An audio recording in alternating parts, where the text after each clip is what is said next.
Next നമ്മൾ പഠിക്കുന്നത് select എന്ന് പറയുന്ന കമാൻഡാണ്. സെലക്ട് എന്ന് പറയുന്ന കമാൻഡ് നമ്മൾ കുറച്ച് മുമ്പുള്ള ചാപ്റ്ററുകളിലെല്ലാം ഉപയോഗിച്ചിരുന്നു. സോ നമുക്കൊരു ടേബിളിൽ നിന്നും നമുക്ക് ഡാറ്റ ലഭിക്കുന്നതിന് വേണ്ടി നമ്മൾ ഉപയോഗിക്കുന്ന കമാൻഡാണ് സെലക്ട് എന്ന് പറയുന്ന കമാൻഡ്. സോ നമ്മളിവിടെ select star from table name student എന്ന് കൊടുത്തു കഴിഞ്ഞാൽ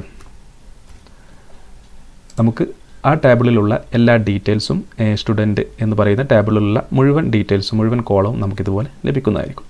സോ ഇനി പകരമായി ഈ സ്റ്റാറിന് പകരമായി നമ്മളിവിടെ സ്റ്റുഡൻറ്റ് ID എന്ന് കൊടുത്തു കഴിഞ്ഞാൽ സ്റ്റുഡൻറ്റ്